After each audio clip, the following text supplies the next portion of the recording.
Welcome, friends, to the Enduring Gifts of Marvin Gaye Podcast. Brought to you by your 26-year listening veteran, Jessica. Join me as we celebrate these enduring gifts, the songs of Marvin Gaye. In each episode, I will share insights about the music and recount life experiences tied to it. I'm hoping to inspire you to take a first or your 500 first listen to these songs that are truly the enduring gifts of Marvin Gaye.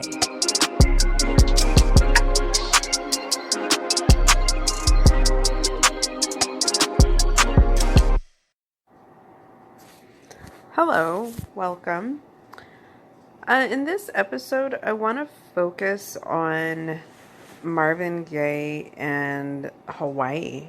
I have mentioned that numerous times, kind of in my content outside of the podcast, a lot on Pinterest and on the YouTube channel. I have shared my photos and videos of times in Hawaii.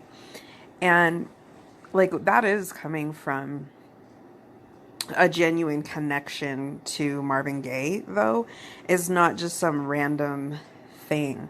Where I first got that knowledge that Marvin really had a connection to Hawaii was when I first got his book, The Divided Soul, semi-autobiography.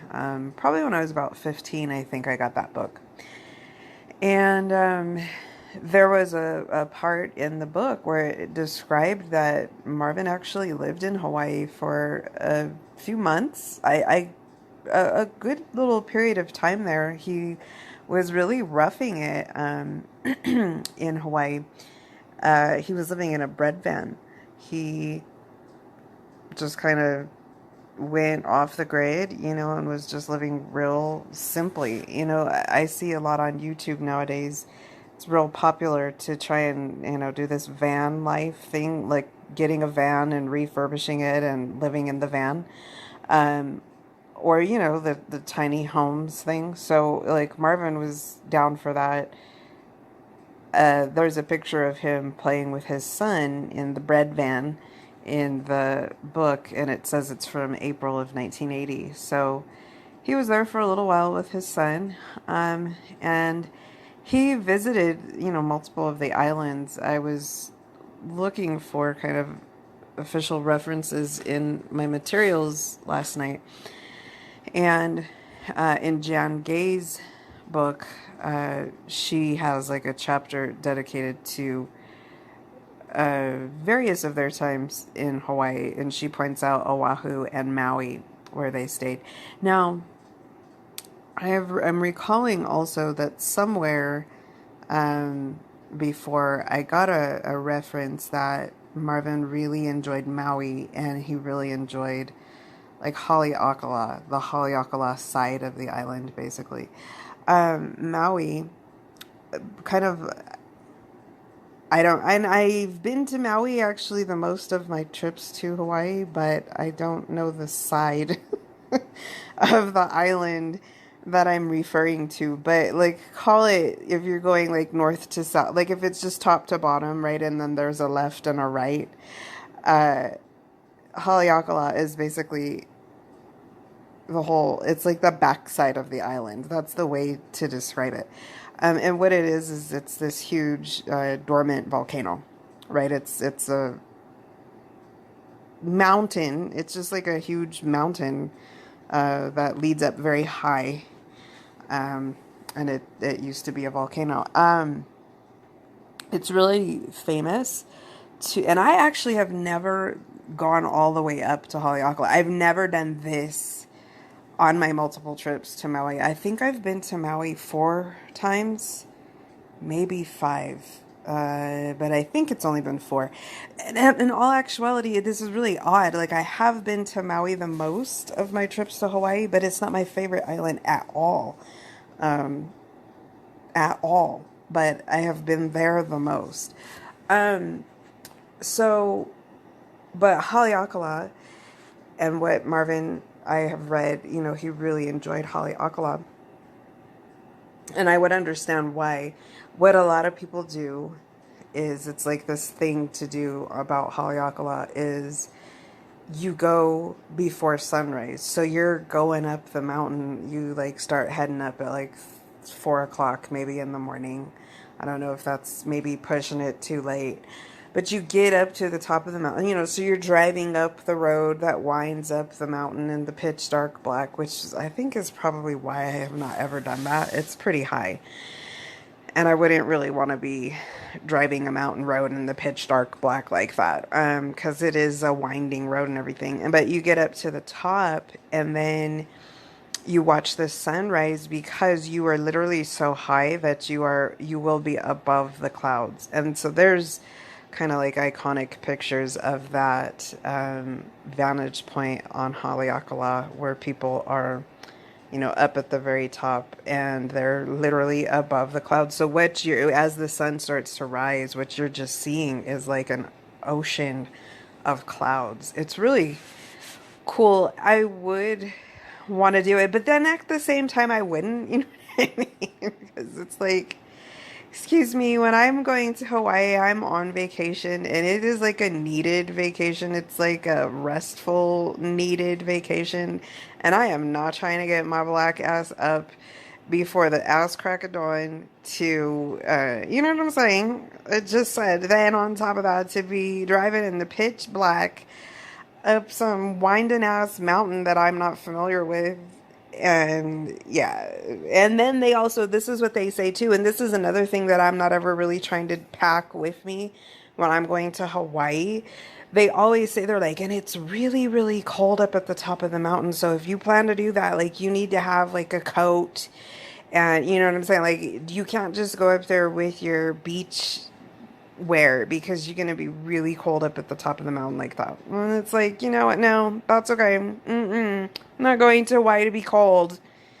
You know what I mean? And I don't know if I don't care if I have to go seek that out like that. You know what I'm saying? Like, you really have to make an effort to go get yourself cold like that in Hawaii. But no, I'm not trying to do that. So I can kind of leave it. It's interesting though too about Maui and the Haleakala side like that. And there's definitely a portion where you're clearly seeing this is Haleakala, right? Like, it's just all the mountain, and it's like really rocky. No, and I don't want to make it seem like, but it's like stone, right? Like, it's just, and it goes high, and then it just kind of slopes all the way down, and you've got your little very tiny road that you're on, and then there's a little bit of the island to your left, but then it's like a vast drop off down into the ocean. And the characteristic of the landscape there though is that it's just so dry. It's very deserty looking there. It's not tropical at all. It's like cactusy. It's very dry. It's very barren. So it's like, oh, okay, yeah, I can see this was like a volcano at one point. You know what I mean? It's just very rocky. It's just stone, rock, and it's not tropical at all. So it's an interesting change in the scenery, and that can also be something where you're kind of feeling like, oh, I didn't come to Hawaii to be in the desert. You know what I mean? It's really weird. But that being the case too, it is very, less populated on that side of the island, and it can be definitely, especially to just take time and drive up during the day, to higher up on the mountain would be cool.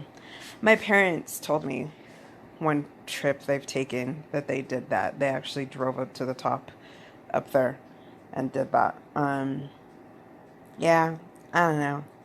One time I was looking into doing a bike ride. They have a bike ride that kind of starts near the top of the mountain, and then you just ride, you just basically coast, right? You just coast your bike down the hill. One time I went on a trip to Maui with my parents, and they were the ones that were talking me out of doing that so bad. I am adventurous. I will do things, and I'll tell you about the thing that I did end up doing. I was like, oh my gosh, you guys don't want to do anything but just go to the beach and be in the sun all day, like, which is fine. Like, that's a really great thing to just want to go do, but they didn't want to ride bikes. They didn't want to do any, and I was like, you guys, you're killing me. So I was like, I've got to just go do some of these things myself. Like, they can't kill my time. So I was interested in doing the bike, but they were both like, of course they're going just straight to worst case scenario, and they were like, oh, you don't want to ride a bike like that because you don't want to like use the brakes. If you put the brake on the bike, you would flip over and die and roll down the, and I was like, wow, okay. Yeah, I guess I wouldn't want to do that then.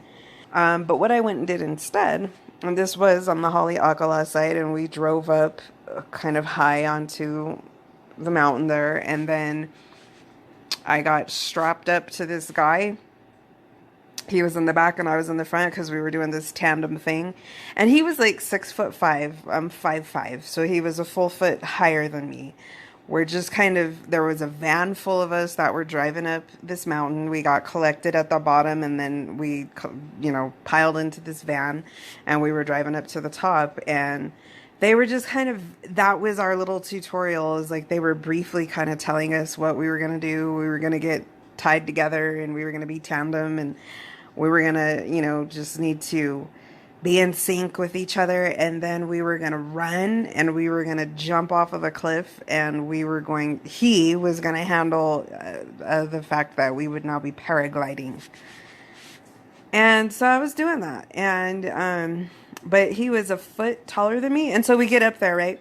Now, in this van with us was a whole bunch of locals that were just like beach bums that were hitching a ride in this van to go up by themselves. They hadn't paid for the tour, but they knew the guy that owned the company, and so just on their own, they had their own equipment, and they were paragliders themselves, and so they were just going up, taking a ride up to the top, and they were just going to feel it out and see if they were going to do it themselves that day.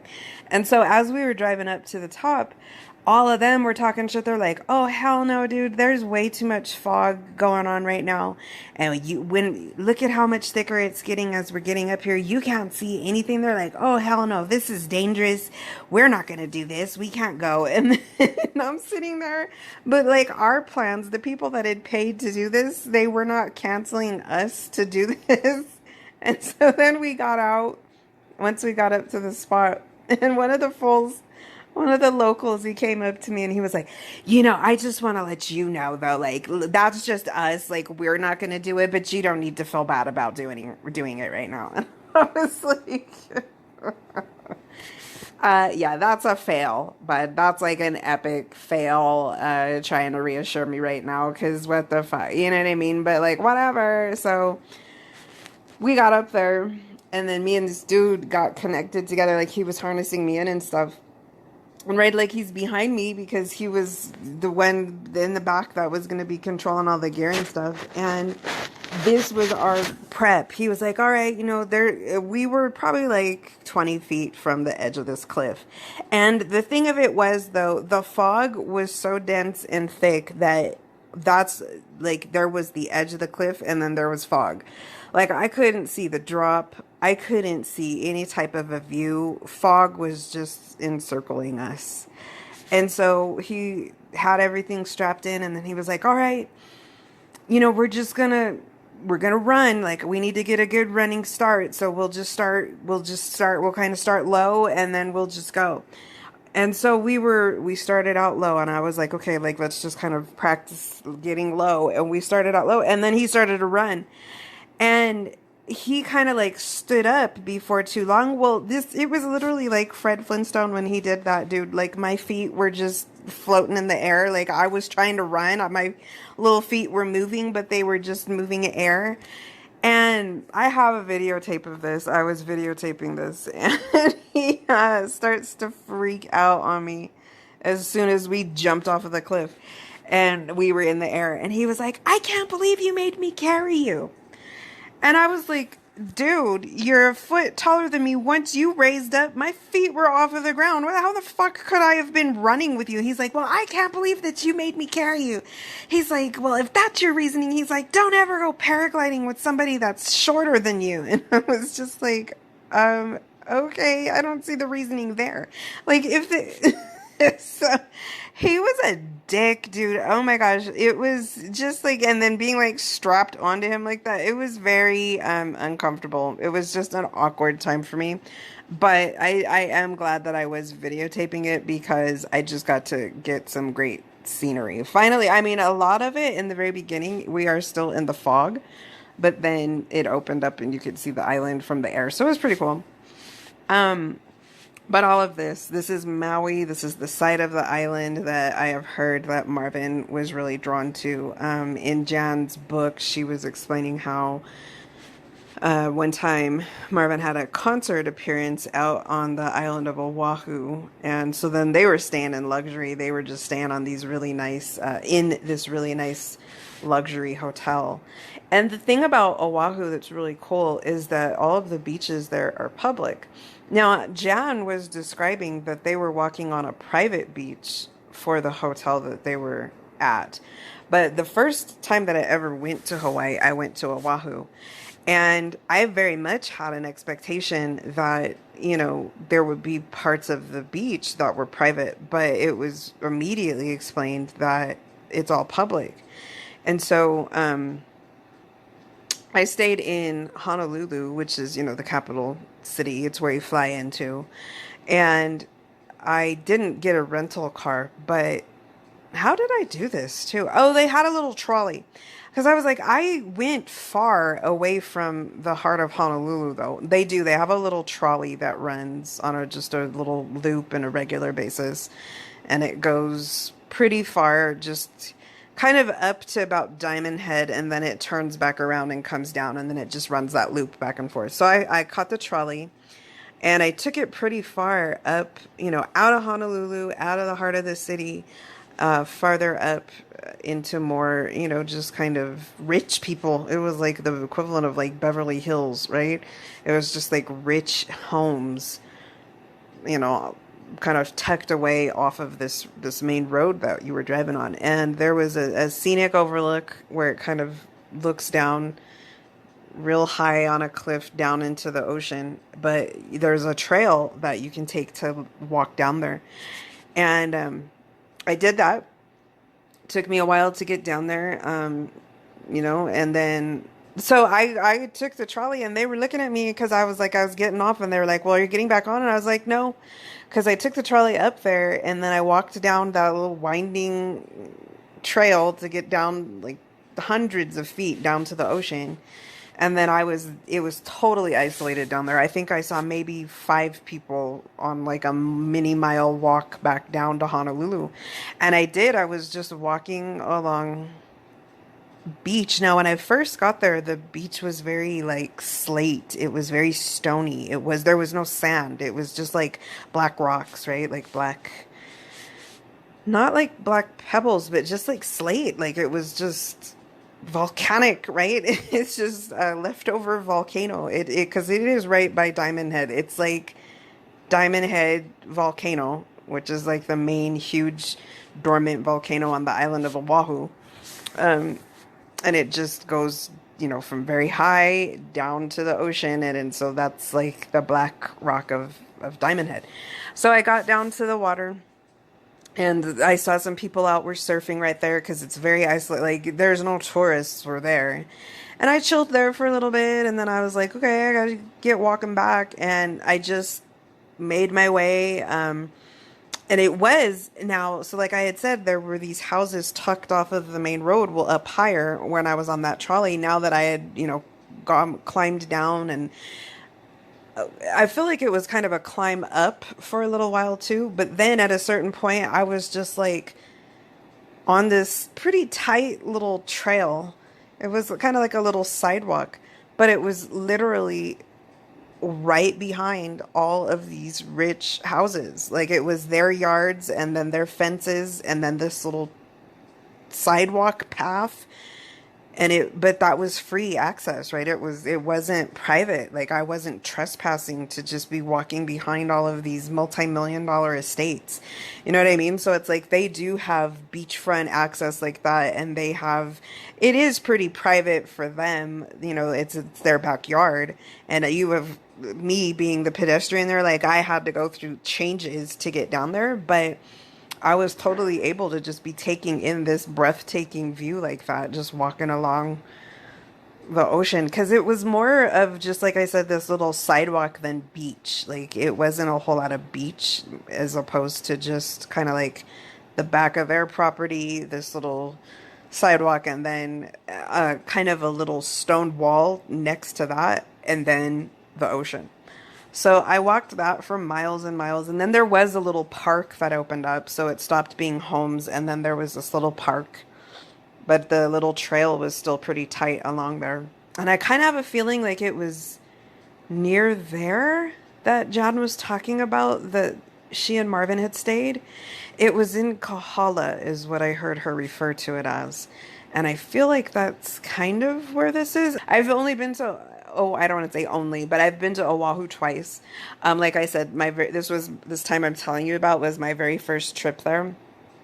And I didn't have a rental, so I was walking. But yeah, my very first trip to Hawaii was very much getting it. I very much understood, what it is about just the aloha spirit, It's just a very cool place. I will say, and I don't mean any offense to this, and actually I know that these people wouldn't even be offended, but it's not always a friendly experience coming across the locals there. I have been by now, and it's a sin that I can't remember how many times. I think I've been there 8 times. I think it is accurate to say 8. Because it isn't 9. And I know it's not less than 8. So I've been there 8 times throughout the islands. I just haven't been to the big island yet. But it kind of, I will do tours, I'm doing little activities or whatever, and you're coming across a lot of the local people, and just a lot of the time, I'm not going to say predominantly, but I will say a lot of the time. And so then it kind of colors too. It's kind of like a definite type of experience that you can have encountering some of the locals there, but it's kind of like a consistent thing. They just really don't like having people there, right? And they kind of criticize you for like, how are you living your life back on the mainland? And I remember I was taking this rainforest tour one time, so we're hiking very far into the rainforest, and this guy, he's a local, and he's just grumpy as hell about everything. And I hear a lot of complaining about how the cost of living is for things out there. And it's always the same little statistic that I hear about, like, oh, it's $5 for a gallon of milk. It's just like, and it's just really hard to get by out here. And, they're just like, it's a lot of just kind of resentment. It's just like deep-seated resentment. And so we were doing this hike, and he was wanting to know where everybody was from in the mainland. So I said where I was from, and people were talking about, they're like, oh, have you ever been to like the state that's right next to you? Because I hear that that's like so scenic, and it's really close to where you live. And I was like, yeah, no, I've never been there. And the guy just was so offended by that. He's like, who are you? What type of a person are you? Like, why are you all the way out here, but you've never even taken time to go to the states right next to you? And it was, so it's stuff like that. It was just like, but here I am, like miles away from town, just thick into the rainforest with this guy. And it's just like, ugh. So I've had those types of experiences just multiple times with people that you kind of are doing whatever you're doing out there. But, a lot. So that's why, okay, let me go back though to how I said like the aloha spirit of the island out there. It's really more of the island itself. It's like the spirit of Hawaii. It surpasses even those kind of just cold experiences that you can have with some of the local people there. It's like, despite kind of how just icky those experiences can be, it's like just being there, the presence of that location, it like surpasses that. So that it's just like the aloha spirit of the islands themselves. It's like it blocks out kind of resentful, negative people. And I mean, I am not trying to talk crap about the locals at all, because just like probably far outweighing those experiences, I have encountered so many pleasant, helpful people. Oh my gosh. To explain the degree to which I'm talking about that I have experienced pleasant and helpful, just angelic people out there. But isn't that the thing with anything? It's like positive and negative. There could be 1,000 positives, and that one negative is kind of going to be the thing that sticks out to you. But one time, this was ridiculous, but I do want to explain the story to kind of explain myself how this happened. So there is a side of the island of Kauai that I had not ever traveled to, though this was now my third trip out there. And so because of that, I knew that I was going to take a day and just go do the whole west side. It's like the west side of the island. And I started in the first part of the morning, and I started to drive out there. Now, I had rented a convertible. I will say most of the times that I go out there, I do rent a convertible. That is the place on the planet to do the top down, right? Like, it's the perfect weather for it. And so this specific trip, actually, let me tie this. I really do want to keep this connected to Marvin. It is about Marvin. So this trip that I'm going to speak about was the time that I've mentioned in my very first episode. It's the trip that I told you I took to Kauai when I went off of the grid. And the thing about that trip, the predominant thing about that trip that just helped me to gather myself in life, you know what I mean, is that I went out there for a week with nothing, not a cell phone, not a laptop, no electronic devices that connected me to the internet, right? But what I had was my 2 carrying cases of my 20 discs of Marvin. And that was what I had for music, for, you know what I mean? I had this little rental car, and I just... every time I got in the car, I did not listen to any radio. I just put in my Marvin discs. And so it really had me reliant on just really reconnecting with just Marvin, right? Kind of by that point in time, I've definitely, I've explained it. Like, I've evolved. I'm Trey Songz, I'm Maxwell. I'm just, kind of radio, listening to other things. But this time, it just, for any time that I was accessing music, to only have my Marvin to DJ the situation, it was a very renewing, cleansing, safety, the safety of past, the safety of simpler times, just, you know what I mean? It was a reconnecting to simpler, safer, happier times for me. So it was very, very good. So very respectfully needing to express how I have come across very angelic spirited people out on those islands, way more than any of the negative that I just explained. So this day I leave in the morning. I'm driving to the west side of the island, and I've been, to the tip toe of it, right? You know what I'm saying? Like, because you have to drive south, and that's as far as I had been. I'd been to like the south point of the island at points before, and then I would get there and I would turn around and I would come back. So for a good portion of the drive at first, this is familiar territory. I have seen these sites before, but then I could tell when I was into areas that I had not ever been before. So I'm driving along, and the road kind of turns off of the main road, but that main road kind of ends, and then it kind of juts around, and now you're just kind of driving on some more gravel type of roads. And so but the gravel road kind of has some forks in it too. So I went as far as one of the forks would take me, and it was very deserty, just exactly like Maui on the Haleakala side is. And that was surprising to me because I had never seen this very desert scenery in Kauai before. Kauai is known as the Garden Island.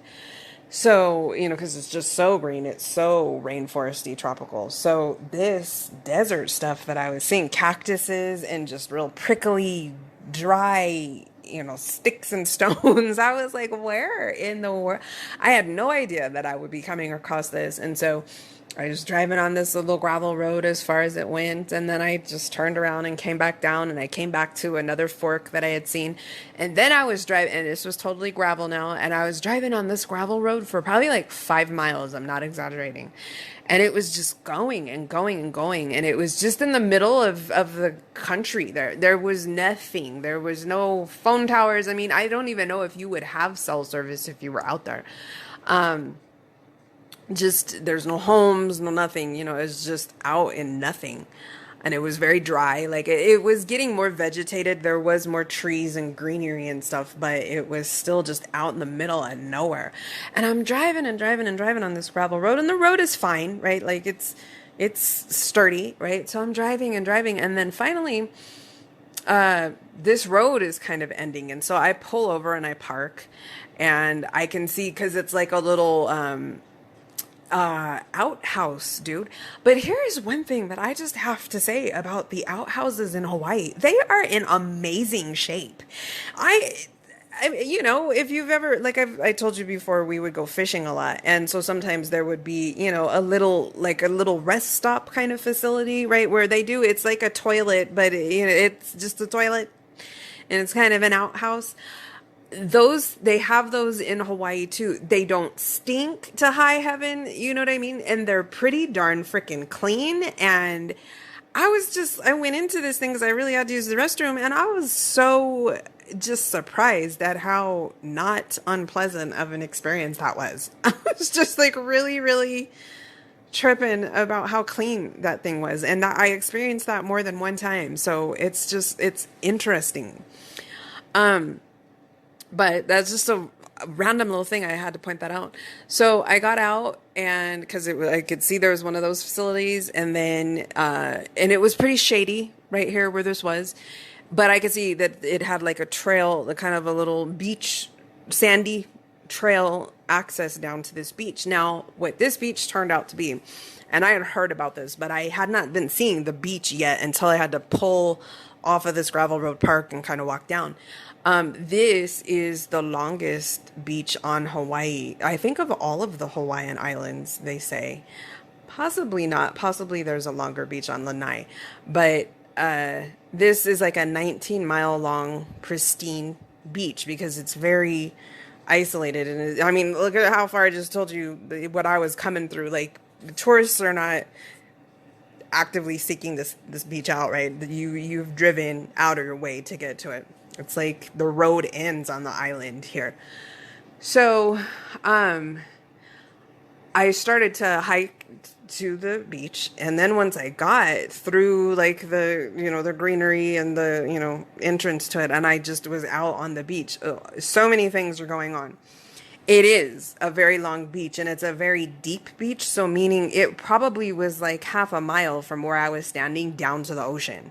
Okay. I mean, it's like a very, very wide beach, and it is a very, very hot beach. Now, here was a tidbit that I found out about the Hawaiian Islands, probably on like my 4th or 5th trip, but this would have been really handy information to have from the beginning. They explained there are these little 24-hour local stations that you'll get in your hotel rooms, and it will take you around the island. So it'll start in the north, east, south, west, and it'll tell you restaurants, activities, sights to see, little shops to go into. And so one of the times I was watching one of these stations on one of the islands was the only time that I've ever gotten this information. They pointed out that the Hawaiian Islands are on the same latitude, longitude, whatever one it is, of the Sahara Desert. And so they were just trying to explain, like, be advised then, take note. We're getting the same intensity of sun out here, as is what's going on in the Sahara Desert. And we know how hot that is. They're like, the only reason that it's not as hot as that is because we're smack in the middle of the Pacific Ocean. Okay. Like, we're in the middle of the ocean. So we get some, ocean breezes and shit too, but we're getting the same intensity type of sun as is what's going on in the Sahara Desert. So don't get it twisted. You need to put your SPF on, black people too. Okay. And you need to stay hydrated. And as much as you can, like, don't just be out baking in the sun in the heat of the day, and like the noon to 2-3 o'clock. That's like not the best time of the day to just be out just on the beach. You know what I'm saying? Like, don't do that. So, when I got to this beach, it was only probably about 11 o'clock. Like, I had left early, right? Maybe it was closer to noon. But, oh, good gosh. Once I got out of the cover of the trees, because up to the point that I got to this opening, it was cover of trees and shade and stuff. It was comfortable. But as soon as I got out, just wide ass out onto this beach, it was like 500 degrees. The sand itself was probably 1,000 degrees. It was so hot. I had on the little flip-flops, right? And the sand that was touching my feet anyway. Ooh, it was so hot. They don't have any lifeguards out there. They have just, the little outhouse facility that I had, but they didn't have any like paid lifeguards. No, there's no water stands that you can go to. So, and I quickly was seeing the only people that were out here were locals, because they came out there prepared. Every single person out there had a 4-wheel drive vehicle. They had brought their own type of awning, tent, covering material. They had stakes where they were pitching their own little shade tents. They were making their own little shade spots, and they were set up with, water coolers and, supplies to just be comfortable as they could be out in this very hot as hell sand. And the ocean right there is popping off too. It's like very strong waves and tide and stuff right there. So, and the rip tide, like, you can get pulled out into the ocean, very quickly. So, and they're like, and they, on the little 24/7 channel, I paid attention to this after I went and did this day. I was looking at the station day or so later, and I was like, oh yes, they're pointing out there, because they let me point out all the stuff that I later got. I was like, yep, I can confirm that. They were like, yeah, it's it's the longest beach, it's 19 miles, it's continuous, you know what I mean? But it has no facilities, there's no shade, there's no trees, it's like a half a mile deep. The sand gets very, very, very hot. Bring some type of shade for yourself, bring water. You're gonna have to bring everything. There's no facilities out there. The ocean is popping off right there. Only experienced swimmers should even be trying to touch the water. There's no lifeguards. So you gotta just come prepared. Well, in a way I did, and in a way I didn't, you know what I mean? So I just kind of walked a little bit on that sand, and I didn't have this information beforehand. So I could clearly tell, I was like, damn, this sand is really, really hot, dude. And there's not an ounce of shade to be found on this beach. Like, once you actually get to the beach, there's no tree cover at all. There's no shade to find. And I'm not trying to have to walk in this beating ass down sun right now, the half a mile that it would take me to get down to the water, and I can see that water is popping off. I'm not gonna go try and dip a toe in that. So it was just like, okay, I need to go back through that little shade space that I just came from and keep it moving. So there was a little bit more of the road from where I was that I could keep driving through, and I did. And so then I ended up driving literally to the end of this road. It's like the end of the road on the west side of the island of Kauai. Okay, that is so cool. You can literally drive the roads on the island of Kauai until they just stop, and then the road doesn't go any further on the island. And so I drove the road as far as it goes, very south and west on the island. And once I got there, though, there was this cool thing. They did have this built little shelter, and it was concrete, and it was very wide. It was like a little house, and it was pitched up, and so it was providing tons of shade. And I just chilled there for half an hour or so. It was still a ways back from the ocean, but it was right up on the sea cliffs of the west side of Kauai, which is a good portion of the island, and it is completely unconstructed. I was about to say uninhabited, but I wouldn't be so sure that it is. I think people could be trying to rough it in there. But those cliffs are just thousands of feet. They just jut down. And so that was beautiful scenery. They're just black rock cliffs coming down. And so that was a cool spot to just chill, you know. And so I sat there for about half an hour, and then it was like, all right, I'm over this though. This is not the day that I was thinking. I thought I was going to be able to lay out on the beach. I thought it was going to be pretty isolated, which it was, but I thought it would be a lot more just environmentally comfortable than it was. It was probably close to 100 degrees, and that sand was legitimately probably close to 500 degrees. I mean, it was just way, way, way more than I was expecting. So I get in the car, I turn around. Okay, so now I'm coming back through the whole gravel road that I've been on so far. Well, then finally I get to another fork in it that I hadn't paid attention to when I had been driving up. So I was like, oh, let me go this way. Because there is some spot on Kauai called Queen's Bath. And that's what this sign said. It was like, this way to Queen's Bath. And I've heard about it. It's like some famous something. I don't know, like a sinkhole or they call it or something like that. It's some type of a water thing, a natural water thing that's going on. And so I was like, oh, as long as I'm here, because it's like, I do not plan to come back out here again on my trip. So as long as I'm right here, and this is however many times I've been to this island too, I'm going to keep going and go see this Queen's Bath, get this knocked out, and then I'm going to head back. So I drive down this other fork, and it's still a really solid gravel road. And there's no more signs though. And the road just kind of turns to the right. You're on a road and then it just turns. So then I was driving now, but it was like a sharp turn. And so I turned and I was driving through and I could see cars were parked along this thing. And so I was like, oh, because I could tell it was giving me another access point to another part of the beach, just like probably a mile or two farther from where I had just been.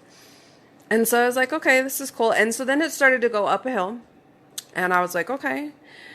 And then the next thing I knew, though, I was at the top of the hill. And then I kind of had kept going. But there was no more road. I was completely on this beach now. And there had really not been a whole lot of indication that the gravel road was going to just completely end like that. And so I had gone probably just like 5 feet too far. And now I was completely in the sand of this beach. And quickly, that became a known reality that, it's like quicksand. It's like putting this car right now in quicksand. Because all that happened is the car stopped moving and I just started sinking in the sand. And I was just like, oh, you have got to be kidding me, dude. You've absolutely got to be kidding. I can't believe this just happened. So I was like, all right, let me back up. I got to get off of this. I was like, whoa, I didn't mean to do this, right? And so this thing wasn't moving forward or back. I was stuck as fuck, dude. And so I really had to step outside of all of my comfort zones because I'm not a people person. I'm a shy person. I've explained my childhood growing up. I've had a very abusive experience from people. You know what I'm saying? Like, people have just been very abusive to me throughout my life. So I tend to just stick to myself. I don't really, you know what I'm saying? I'm not go out of my way to just come up and introduce myself to people. You know what I'm saying? Like, I've very rarely had pleasant experiences with strangers, you know, like that. You know what I'm saying? So I don't do that. You know, it has shut me down from doing that. But I was like, oh my gosh, I'm going to have to go approach somebody that I'm seeing here on this beach and see if they can help me right now. And so this is what I'm talking about, the angelic spirits of people that are out there. And it's just their spirit. And it's just their appreciation of that they get to have their life out there in paradise like that. And so they are just they're operating from a different source of energy, right? So I walked up I could see there was down on the beach a tent of some locals, and they had some women and some men. They were couples. And I just went up and I told them what had happened. They, without hesitation, were doing so many things. They were making me feel okay. They were like, oh, it happens. They were like, yeah, you need to have four-wheel drive if you come out onto the beach. But they were like, even people with four-wheel drive have gotten stuck. We've all gotten stuck out here. It happens. It's no big deal. Whatever. We'll help you out. And so then, too, without hesitation, though, they just did what they had to do to drag me out of that beach. And it took them a while. They broke a rope that they had. I mean, it was crazy, but they, without even thinking twice about it, were just doing everything they could do like that to get my car out of the situation. So that was a very drastic experience. That was a very, I don't want to say humbling, because it's not an arrogance that I have that makes me not want to approach people, but it was a trepidation, right? It was a definite questioning of, oh my gosh, I have to go talk to some strangers right now. What type of an experience am I going to have with that? And so to come across people that were just so open-hearted and just going to do everything that they could to help me get out of a desperate situation like that, I mean, it was amazing. And I, honestly don't know that would have been my experience lots of other places that could have happened to me. So yeah, there's definitely a predominance of experiences like that with the people that are out there in those islands.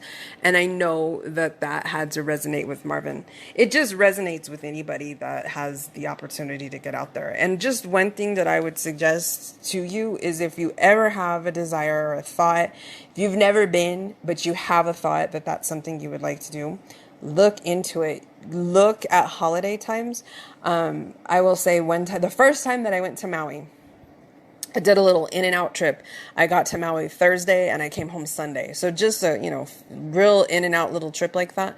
But I booked it probably like 2 days ahead of time. So just a real quick look for the trip, booked it, took a real short trip, came right back. But it was right around Christmas. I feel like it might have been the week before Christmas. I got a 40% off discount at a 5-star resort. My room was everything, and I paid very little for it. So you can find some screaming deals, and I will say this has been my experience 7 times out of 10 that I start to price out trips. I will price out 2 directions to go to Florida, because I will oftentimes have a mindset that it's cheaper for me to go to Florida than to Hawaii. And then I'll look at Hawaii at the same time. It's 7 times out of 10 cheaper to go to Hawaii. And 7 times out of 10 is not more expensive to go to Hawaii than it is to go to Florida. So I would just encourage you, don't let any type of preset, thought process keep you from experiencing that. Experience it multiple times. Don't put that off as like a pipe dream of like a once in a lifetime trip. Experience it, do it for yourself, budget for it, but it's really not going to be that drastic of a deal. You just have to search. You have to give yourself months in advance, or also though, you can look 2 days in advance and still come up with a great deal. I went spring break one time, got a great deal, and then around Christmas time, they can have some screaming deals because it might be cancellations or whatever, you know what I mean? So yeah, but it can be attained. It can be an affordable thing.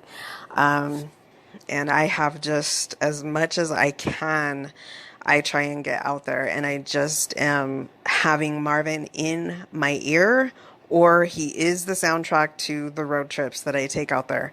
So I have shared multiple of my videos of that on the YouTube channel. Please take a look. I have one that's it's probably about 12 minutes of me sitting on an isolated beach in Kauai, and there's no music to it. I didn't put any music to it, but I had Marvin in my ear, right? Like I was sitting there listening to Marvin as I was filming this little 12-minute video of myself sitting on the beach. I think that Hawaii, a lot of the instrumental songs of Marvin's from the late 70s that I will hear, I get the feeling that the visions that are supposed to accompany this music are scenes from Hawaii. I just feel like Hawaii is Marvin's inspiration for this sound that he is making. I think it inspired his art. So an example of that is one of the videos that I have up on my YouTube channel. It's photos from my first trip to Kauai set to an instrumental of Marvin's, and it's an unreleased instrumental. It's from a reissue of the I Want You album. And hold on, I'm looking really quick. Yep, let me get here.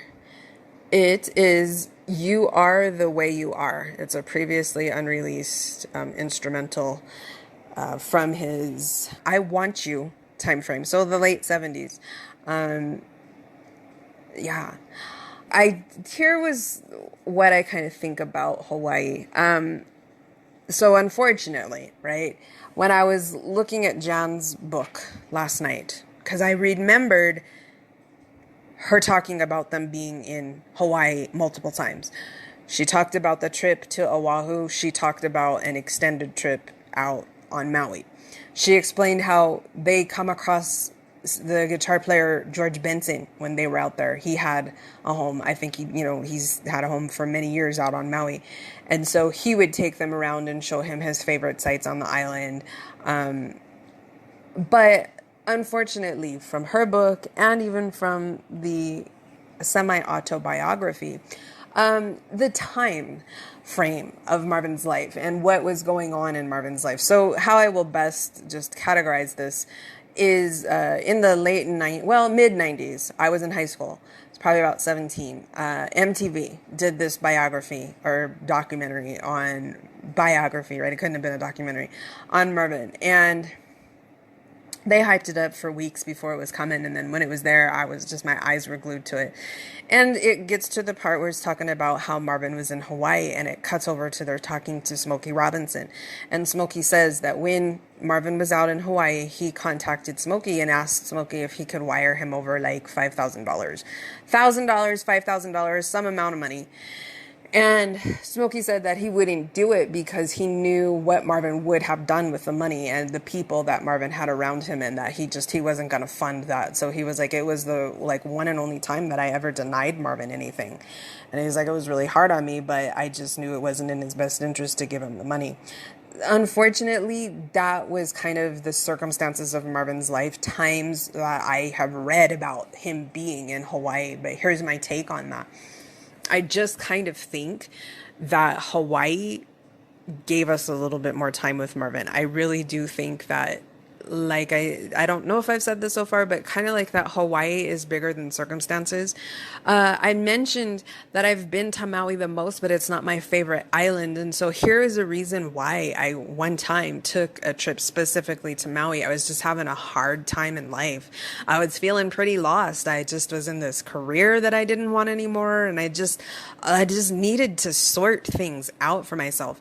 Well, it was kind of a sin to me to want to go to my favorite island, which is Kauai, but to be in that funk of a mindset. I didn't want to let the scenery at all be clouded by my mindset. So I was like, I can't be in this energy and go to Kauai. I'm not going to do that. I don't want memories of Kauai in this energy for myself. So it was like, well, Maui's not my favorite island. I'm going to go to Maui. I do need to go to Hawaii, and I'm going to go to Maui, and I'm just going to go sit down, and I'm just going to try and sort things out. I'm just going to take some quiet time. I'm going to be in a very sacred, locale, and I'm just going to try and sort things out.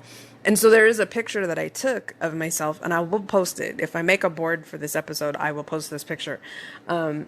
Because I was pretty lost. I just was feeling kind of overwhelmed, just out of sorts with life. And I was sitting on this lawn chair. And, I was kind of feeling kind of dark, but I just snapped this picture. I was sitting very close to the ocean. This place that I was at, it had a large lawn that had then some rocks that went down a ways. So it was up pretty high off of the ocean and then down to the ocean. But it was like the middle of the day, and it was just such a beautiful scene. The sun was shining. And so I just snapped a picture of what I was looking at. And I ended up getting a good portion of myself in the picture. And years later, I had come across this picture again, and I remembered mentally where I was at that moment taking that picture. But what overwhelmed me as I was looking back at the picture itself was how bright, just how surrounded by light I was. Like that picture is just so full of light. And that's what I really think that Hawaii just kind of does. Hawaii is pretty much bigger than a lot of circumstances. There's been several times that I've just had some stressful, kind of unknown circumstances going on back here in the mainland, and I just go take myself and sit my ass down in Hawaii. I'm looking at my YouTube channel right now. It's a Marvin Gaye Loved Hawaii, Kauai, Nepali Coast Sunset. It's 8 minutes and 39 seconds. Please watch that. That is, and there's a bird that flies along towards the end of that video in this scene that I'm capturing. And it's just, at the end of that, I just want to say amen. You know what I mean? It's a very sacred spiritual place, and it's for rejuvenation. It is for healing. It is for health. I have a chronic autoimmune disease, and times that I go out to Kauai, my body feels so much better. My symptoms are not flaring. I feel like I'm getting better. So it's just, yeah, it's an amazing, amazing place. And it was that for Marvin, to where what I'm saying is, unfortunately, kind of right at the time frame that he made his way out there, his life was not in the best shape.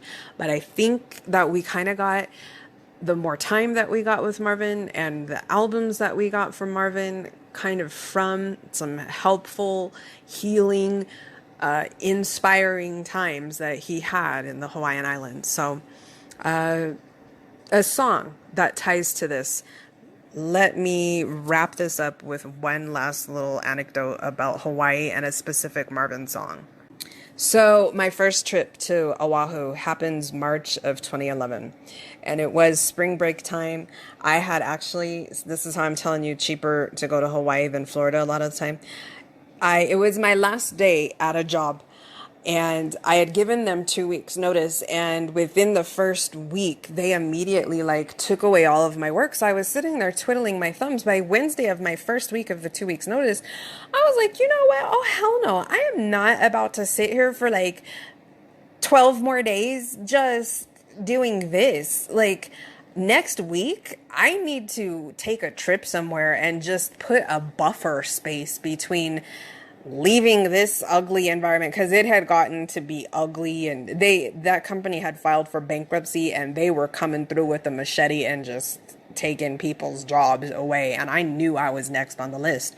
So I just luckily managed to get another job lined up, and I wanted buffer space between leaving that environment and stepping into my new job. So I was like, I got a week next week. I'm not coming in here, and I'm going to go somewhere. So I was pricing out to go to Florida. I hadn't traveled anywhere for 7 years up to this point prior. 9/11 had happened. Actually, just the weekend before 9/11 happened, I had been both in Pittsburgh, where the plane crashed, where the people took over and their plane crashed. And from there, because I was on my way to DC, that was my layover on my way to DC. And I had been to DC multiple times, but that particular trip was the first trip that we went and visited the Pentagon.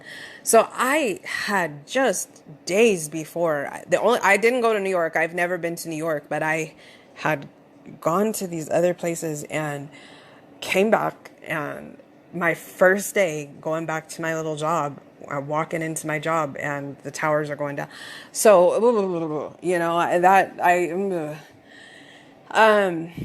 but it was time to travel, it was time to travel. And I had, doing that math, 2011, it wasn't only 7 years since 9/11, but, I had traveled once or twice in between then, but it still kind of gave me the heebie-jeebies. So the last place I had gone 7 years prior was to Florida, and I was just looking to try and price that out again. I was trying to go back to the same location and just do the same thing for the week.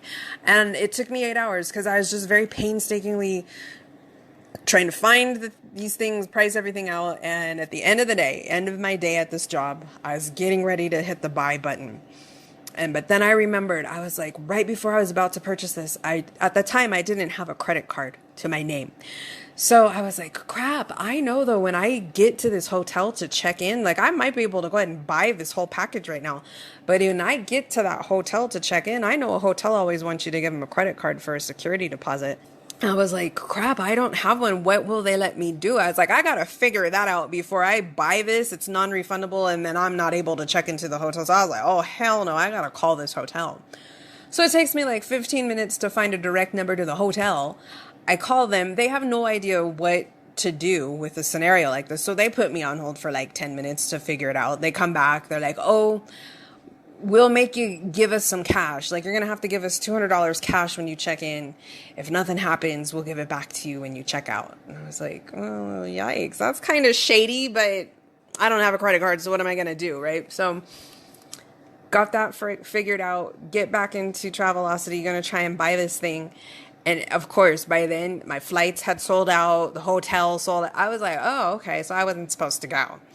So I just felt like that was a sign that I wasn't supposed to do this. So I go ahead and I call my dad when I get home that night. Because my dad's very conservative and I always need to be responsible with my money. And I always need to save more money than so I was just like, yeah, I know if I run this by my dad, he'll let me know that I wasn't supposed to do this and I'll just keep it moving. But actually, when I called him, he was like, no, you should go someplace. He's like, yeah, I haven't been anywhere for 7 years and you have this week before your next. He's like, yeah, you need to go. And so I was like, what are you talking about? And so he's like, I told him, I was like, well, I don't think that I can afford to go anyplace else in Florida. And he's like, all right, so if you can't go to Florida, where would you want to go? And I was like, well, if I could go anywhere, I would want to go to Hawaii. But it's like, of course I can't afford that. And he's like, how do you know? He's like, have you priced it out? I was like, well, of course not. But it's Hawaii. Like, I wouldn't be able to go. And I know, folks, I get it. Like, why we have these mindsets, at least back in the day, not so much nowadays, because I think like Hawaii life kind of shows it's a little bit more attainable. But back in these days, before they kind of had regular shows showing the Hawaiian Islands, what you would see if you ever saw a show about the Hawaiian Islands was something explaining like Marvin's experience. He was staying in this luxurious 5-star hotel, private beach. That's what you think. And you're thinking the rich and famous only can afford to go out there. But it's not like that. I promise you it is not like that. So, and I will explain. I'll break this down, how I found this out. So I went ahead and I started to price out going to Hawaii now. And my dad, he just told me 2 things. He was like, book yourself a hotel that is on the beach. And then when you get there, because we had landed on Oahu was where I was going to be able to go. The other islands at that time, right? This was 2 days before I was going to go. This was a Friday and I was looking to go on Monday. So that close, to taking the trip, the one that was the island that was affordable was Oahu. The other ones were pricing out way too high. Sometimes you're going to find that. It'll be like everything's sold out and what is available is really, really overpriced. But that's why you either look a couple of days ahead and you'll find a screaming deal, or look months down the line and just prepare for it. So I'm looking.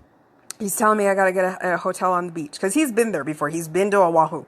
And then that's what he told me too. He's like, once you get there, he's like, you go have yourself a cup of tea. Go do tea in the Queen's Palace Hotel. I was like, I don't know. I don't think it's called the Queen's Palace Hotel, but there's this pink iconic on Waikiki Beach in Honolulu. And I didn't go do the tea. But I did go and chill on the lawn seats out on the beach of that hotel. I went into the hotel. I don't think I could find where they were doing the tea. But yeah, for some reason he wanted me to go to do high tea in that hotel. It is a very old-fashioned hotel. I think it is the first luxury hotel that was built on the island of Oahu. So it dates back to like the 1800s, I think. That's why he wanted me to do that. But the most important thing was that I needed to find a hotel on the beach. So I was like, okay, Daddy, is it really that important? You know what I mean? Like, I'll get close to the beach, right? So I start looking around and I'm finding things that are budget friendly and it's half a mile from the beach. So I kept running things by him throughout that night. It took me 8 hours to try and do Florida. It took me another 8 hours to finally get this flight booked, the hotel package booked for Hawaii. And I kept calling him back as I was finding things. And I'm running this hotel by and I'm like, look, it's got all of this. It's got this, that, and this is coming with it. And it's half a mile from the beach. And he's like, nope, get on the beach. Call me back. So I was like, oh my gosh, my dad is killing me here. Because I really didn't think. I still had this very limiting mindset myself. I'm like, I can't even put my search parameter in to be on the beach. I'm not going to be able to afford it. But, slowly and progressively, then I would call him and be like, I found one that's a quarter mile. And he was just like, legit, get on the beach. He's like, a quarter mile is too far away. He's like, be on the beach. So finally, after painstakingly just moving myself closer and closer to the beach in my search results here, I found a hotel, and I would highly recommend this hotel on the island of Oahu. It's called the Aston Waikiki Beach. If it's the same that it was when I went there, because this is back in 2011, but they had just undergone a renovation. So it was freshly done when I got there. They had just redone it in this cute little tiki, decor, and it had just little floral bedding and stuff. Not like cheesy floral. It was like red with white flower. You know what I mean? So it was very cool. They've actually shown this hotel several times on the show Hawaii 5-0, because it's on like this main road. It's on the beach, right? There's the Waikiki Beach, and there's a road that is adjacent to the beach, and then adjacent to that road are a strip of hotels. And so this hotel, I feel like it's the last hotel on that street. And then right next to the hotel is the Honolulu Zoo. And so, yes, I would highly recommend it if it's still in good shape like it was back then. It was affordable. I would give it a 4-star rating. And I was able to afford it. And, it came at the time. It doesn't do it now unless they've reinstated it. I've looked after this trip to stay there again, and they didn't still have this screaming deal. But I booked my room, and it came with free breakfast every day for 2 people. And the way that they were letting you do it is they gave you these little insulated lunch tote bags, but they wanted you to take your bags down with you every morning.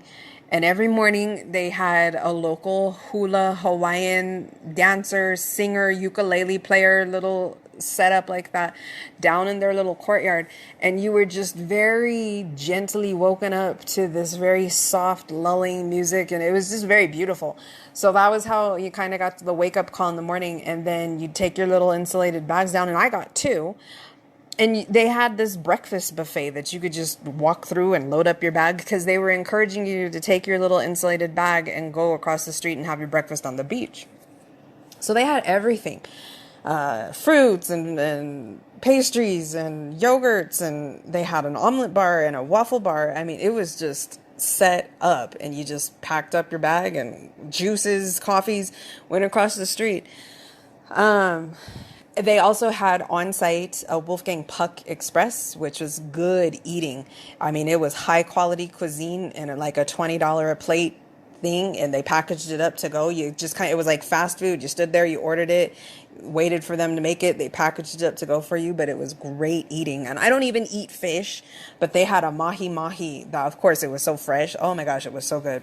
Plus, they had an on-site Subway and an on-site little cookie store. So, I mean, it was just, everything was so convenient. It's prime location, right on the beach. Could not be closer to the beach. And, yeah, just prime proximity to everything. So, I got that. And it was an everything type of trip. And this is where, Marvin was living in the bread van. He was, I believe... It was the island of Oahu is where he was living in this bread van in April of 1980. And so this was the trip that I was telling you about earlier, where I was walking on the back of these people's properties on this little trail and stuff. So it was an in and out trip, though. I took a flight. I got in like sunset time Monday. I had Tuesday, Wednesday, Thursday, and my flight left crack of dawn Friday morning. So here it was Thursday night now, right? And I was brokenhearted because I had to go to bed because I had to be up at 4 o'clock to get to the airport on time, right? So, but I didn't want to have to go to bed early-ish, right? I had been enjoying myself. They had a little bar live music thing going on right there on site too, so that was jamming, and they had great music, and I wanted to go down and do that again, but I needed to go to bed, so I go to bed. And then probably about 3 hours into me being in bed, I'm starting to hear a loud noise, and I'm like, okay, it woke me up. And then I'm like, you know what? I'm getting the impression that's a bullhorn coming from outside. This is a noise that's coming from outside, and I get the impression it's a bullhorn, like coming from down on the street. Now, I was probably up on the 8th floor. So I was like, what in the world is popping off? Like, why would somebody be out there making all this noise like this? It was at least midnight, if not later.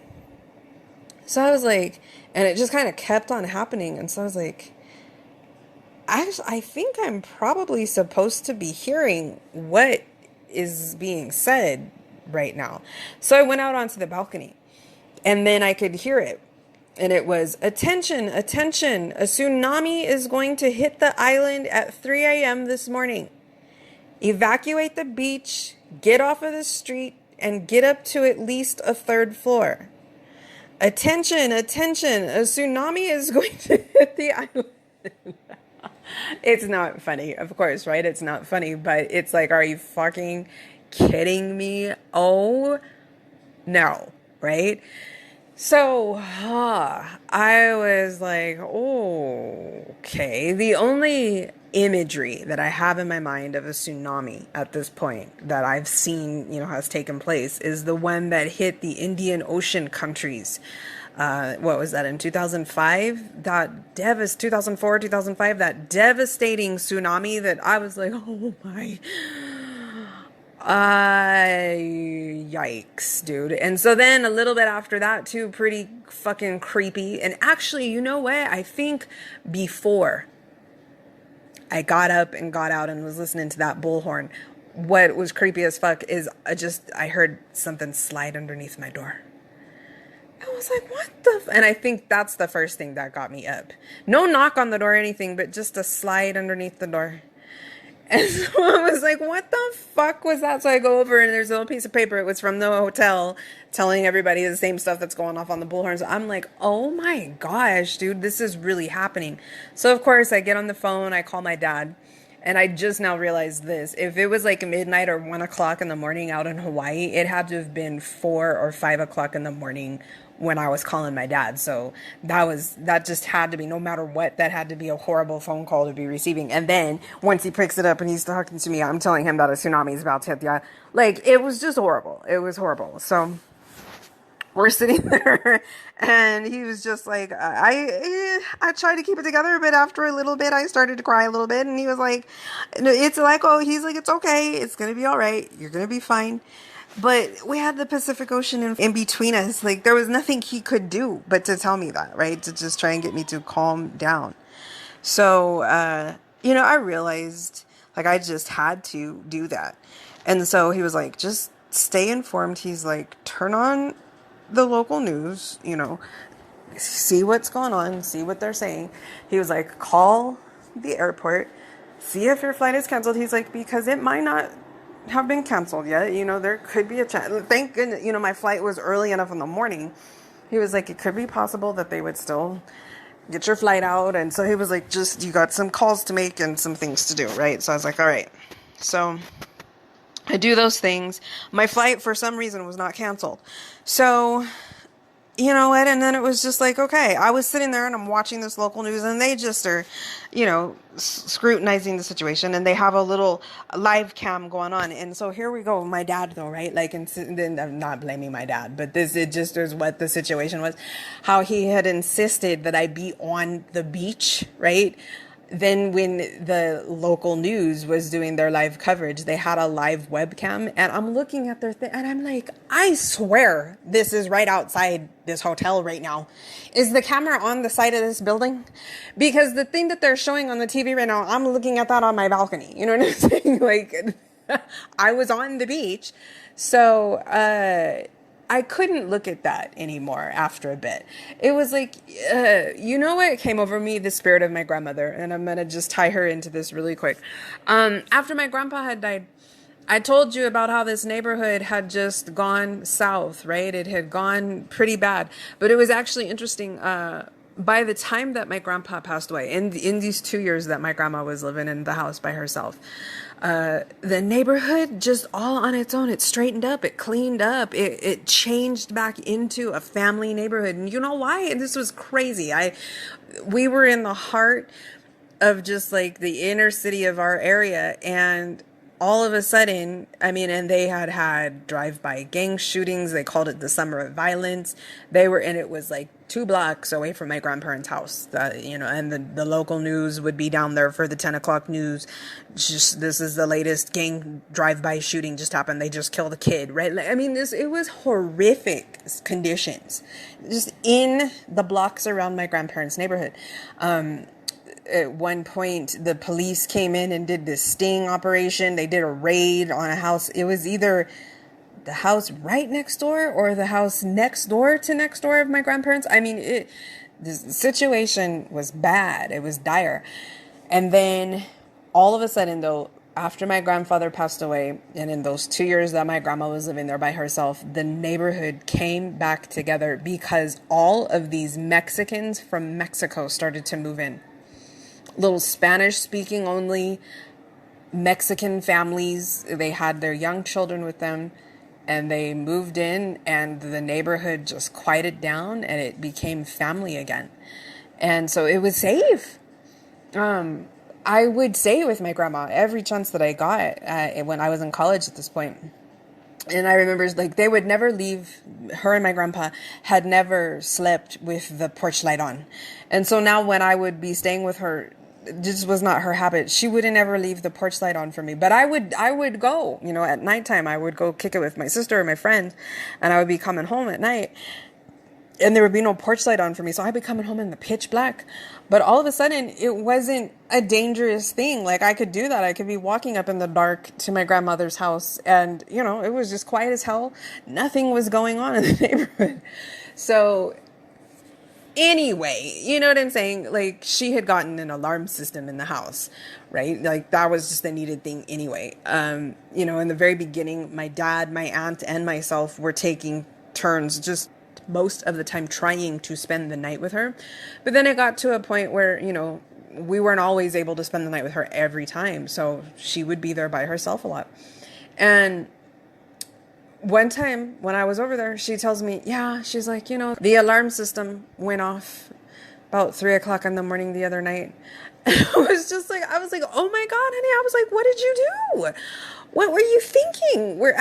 Are you okay? Like, how scared were you? Like, obviously nothing happened, but like, how scared are you? And she was just like, you know what?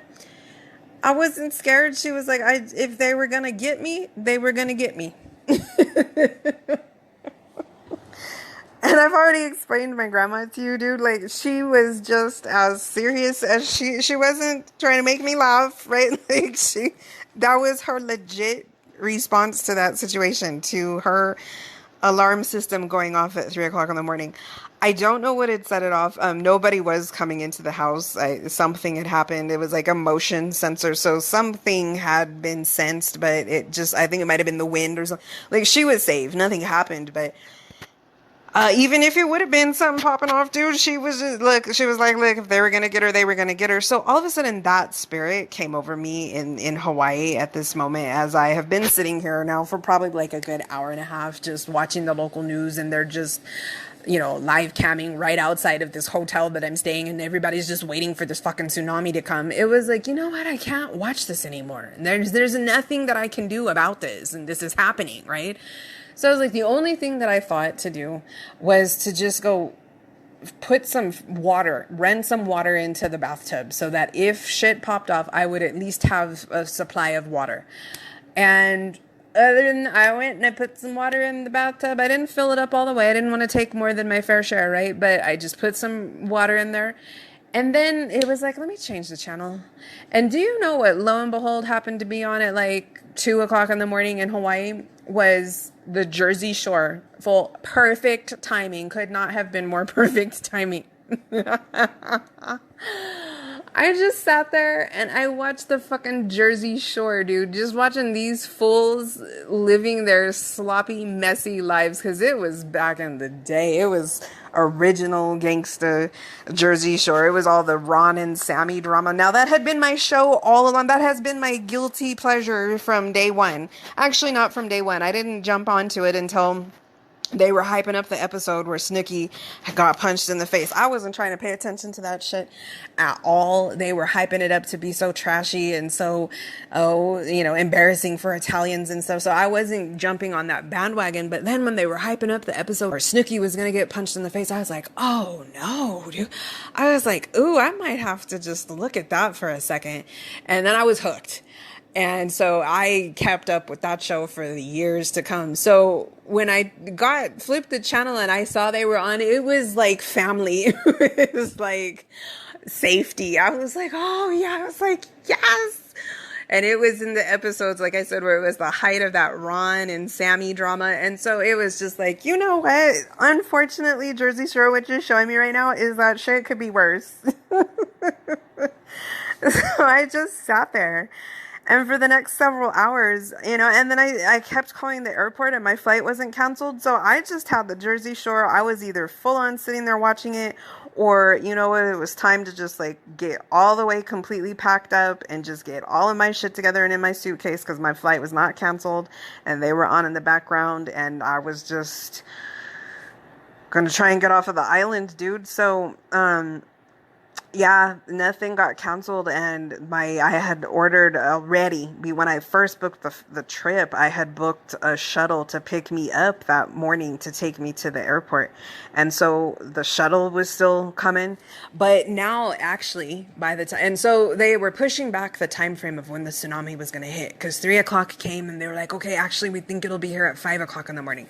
So about 5:00 in the morning is when I had to take my ass down onto the street, which they had been, attention, get off of the street, be at least up to the 3rd floor. And so, but they weren't canceling flights and my shuttle was still coming to pick up people. So we were down on the street now at about the time that they were saying that this tsunami was supposed to hit.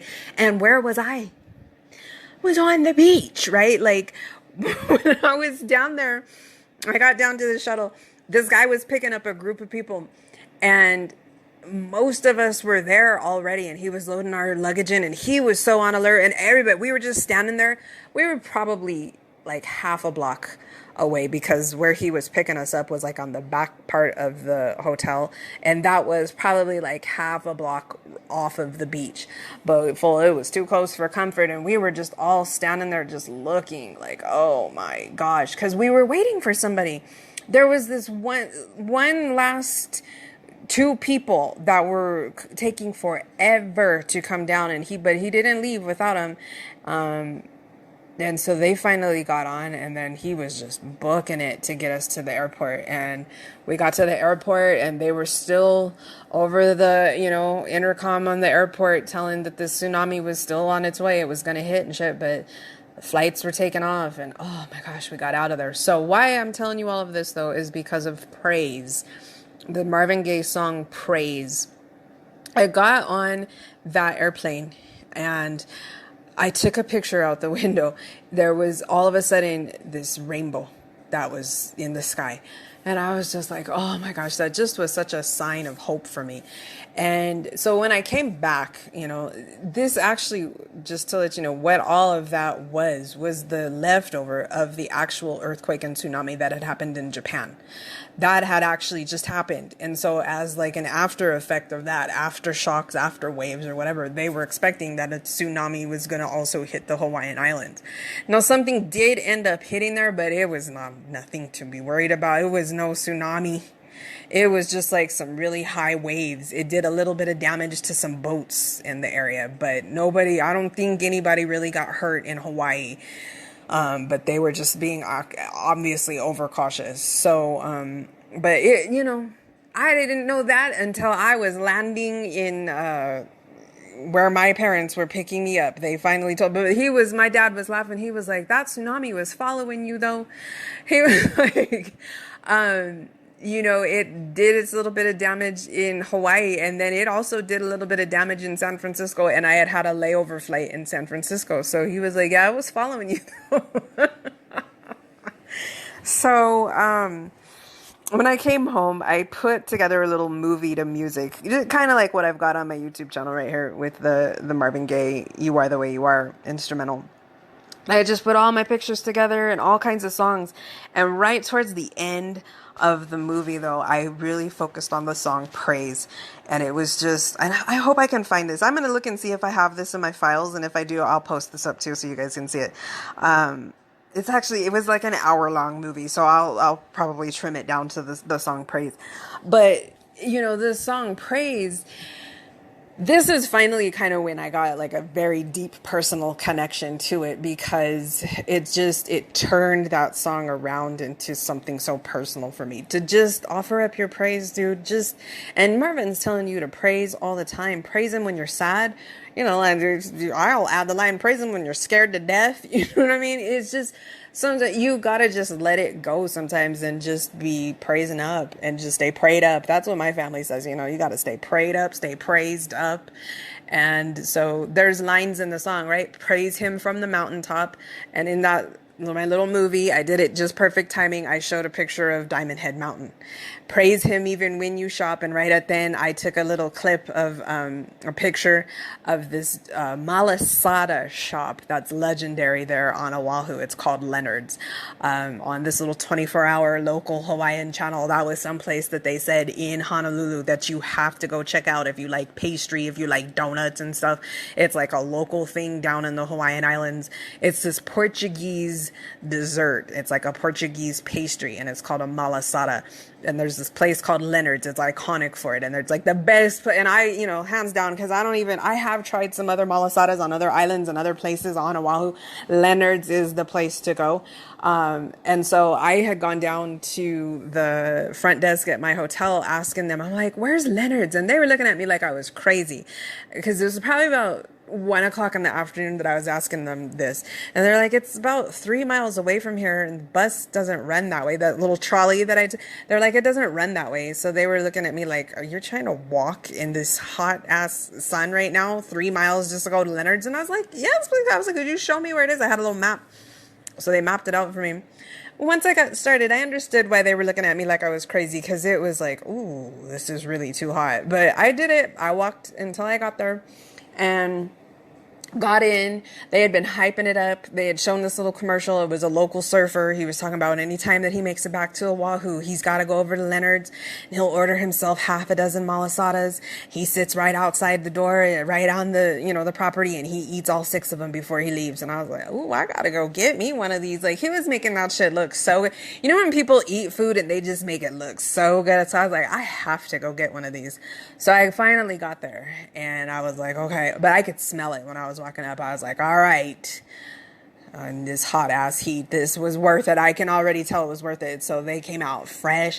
Now what it is, it's like a cross between so many things, because it is Portuguese. And when you think about it, the Portuguese were the explorers exploring the Hawaiian Islands back in those days. So they left part of their culture there. It's like a cross between an empanada, a sopapilla, a donut, and it's custard filled. Then they deep fry it, and then they dip it in sugar. So it's like got the sugar crystals on. Oh my God. I already told you how my grandpa made me go ham for donuts. Like, I just can go in on donuts. And so then on top of it, what makes it Hawaiian is, like, out in Hawaii, they have all these special flavors of things. The local fruits and flavorings that they have out there.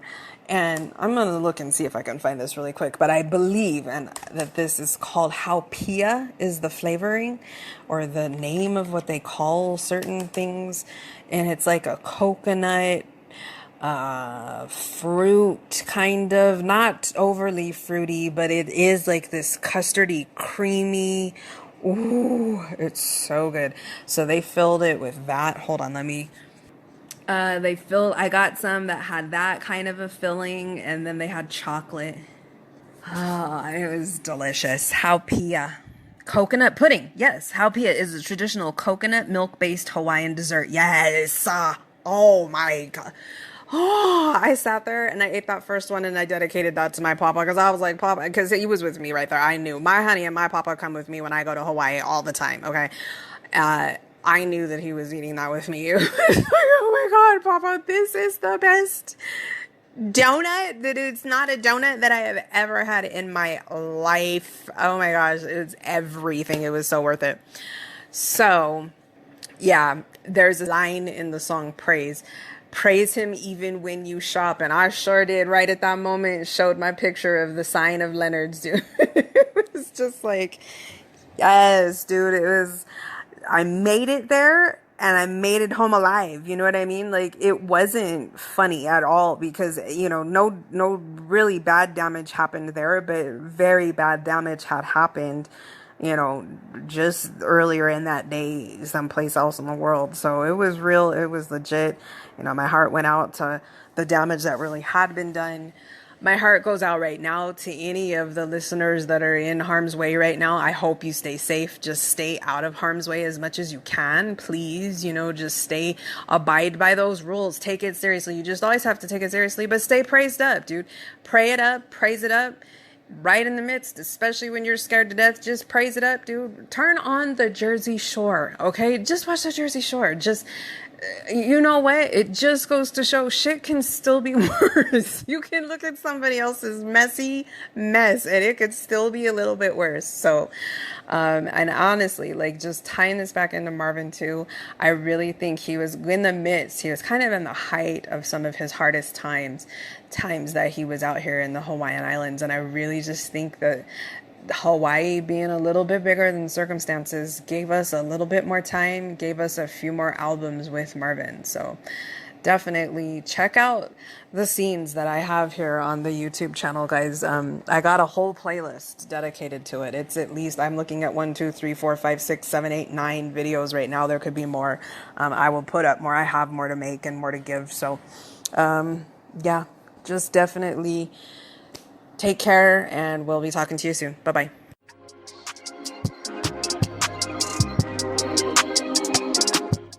Well, friends, that's it for this episode. Did we have fun? I had fun. Subscribe to our show so you never miss the enduring gifts of Marvin Gaye. And we're excited to announce that you can follow us on Pinterest at our page, pinterest.com/Marvin Gaye _enduring_gifts. There, you can see our gorgeous picture boards for each podcast episode, among many others. These boards are full of images of Marvin, capturing key moments from each episode. We're making this a listening and viewing experience for you. So until next time, thank you for listening.